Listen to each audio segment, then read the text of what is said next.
राजधानी दिल्ली में एमसीडी के द्वारा वसूली जा रही हाउस टैक्स के मुद्दे को लेकर के कांग्रेस पार्टी ने केजरीवाल सरकार पर हमला बोला। कांग्रेस ने आरोप लगाया है कि ग्रामीण क्षेत्रों में जो हाउस टैक्स एमसीडी के द्वारा वसूल किया गया उसे तुरंत ग्रामीणों को वापस किया जाए।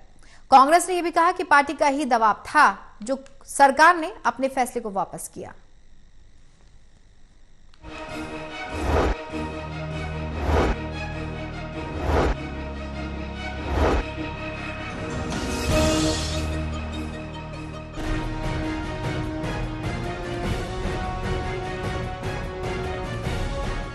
दिल्ली की राजनीति में ग्रामीणों के मुद्दे को लेकर कांग्रेस पार्टी ने अब केजरीवाल सरकार पर हमला बोला है। दिल्ली प्रदेश कांग्रेस ने आरोप लगाया है कि दिल्ली के गांवों से एमसीडी द्वारा अनैतिक रूप से हाउस टैक्स वसूला गया। कांग्रेस ने कहा कि जब सदन में उन्होंने इस मुद्दे को पूरे जोर शोर से उठाया तब सरकार की आंखें खुली और इस फैसले को वापस लिया गया। एमसीडी के कांग्रेस प्रभारी जितेंद्र कोचर ने कहा कि कांग्रेस पार्टी की मांग है कि जिन ग्रामीणों ने पहले ही एमसीडी को हाउस टैक्स का भुगतान कर दिया है, उन्हें उनके द्वारा भुगतान किया गया टैक्स ब्याज सहित वापस किया जाना चाहिए। देखिए, शुरू से ही हमारी इस बात पे आपत्ति थी कि जो दिल्ली के देहात हैं उनसे हाउस टैक्स वसूला जा रहा है। हम भी सत्ता में रहे, दिल्ली नगर निगम में मैं खुद लीडर ऑफ हाउस रहा हूँ पार्टी की, कांग्रेस पार्टी की तरफ से, तो हमने भी ये कहा था कि ग्रामीणों का जो हाउस टैक्स है वो माफ़ किया जाना चाहिए।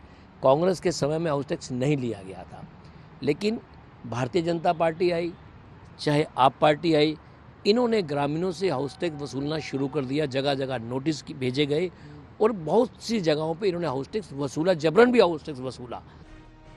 वहीं इस मुद्दे को लेकर आम आदमी पार्टी ने विपक्ष पर यह हमला बोला है। आम आदमी पार्टी के नगर निगम के प्रभारी और विधायक दुर्गेश पाठक ने आरोप लगाया है कि बीजेपी के शासन में ही यह प्रक्रिया निभाई जा रही थी, जिसे सत्ता में आने के बाद बदला गया है। उन्होंने कहा कि इस मुद्दे को लेकर विपक्षी जनता को गुमराह करने में जुटी है। दुर्गेश पाठक ने कहा कि जब इस मुद्दे को लेकर ग्रामीणों से बात हुई तो तुरंत मेयर ने इस फैसले को वापस ले लिया। कूड़े के पहाड़ हम खत्म कर रहे हैं, ये जाके कूड़े के पहाड़ में आग लगा के आ जाते हैं, तो ये सारे गलत काम कर रहे हैं। अभी हमने, आप लोगों ने सुना होगा कि दिल्ली के अंदर कभी भी गांव के अंदर हाउस टैक्स नहीं लगता था। ये दिल्ली के गांव को एक स्पेशल तरीके की सुविधा दी हुई थी कि दिल्ली के गांव के अंदर आप हाउस टैक्स नहीं लगाओगे। जब इनकी सरकार, इनको पता था कब एमसीडी में आएंगे नहीं, इन्होंने आखिरी में लाके एक प्रस्ताव पास कर दिया कि जी अब गांव के अंदर भी हम हाउस टैक्स लेंगे। हमारी सीएम साहब को पता चला, सीएम साहब ने उसको तुरंत हाउस टैक्स के प्लान को कैंसिल कराया। अब उसके विरोध में है, कह रहे हैं जी उसमें भी हम कोर्ट जाएंगे, कैसे आपने कर दिया, किस तरह से आपने कर दिया, गांव वालों से तो और ज्यादा आप हाउस टैक्स लो, ये भारतीय जनता पार्टी के नेता कह रहे हैं। आपको बता दें कि इस मुद्दे को लेकर पहले भी काफी हंगामा हो चुका है, जहां विपक्ष ने सरकार को गिराने में कोई कसर नहीं छोड़ी, तो वहीं सरकार इस मुद्दे को लेकर विपक्ष पर ही हमला बोल रही है। वहीं कांग्रेस का कहना है कि जल्द ही एमसीडी कमिश्नर से भी मिलकर ग्रामीणों के हाउस टैक्स को वापस दिलाने की मांग उठाएंगे। Pranay Sharma, total news, Delhi.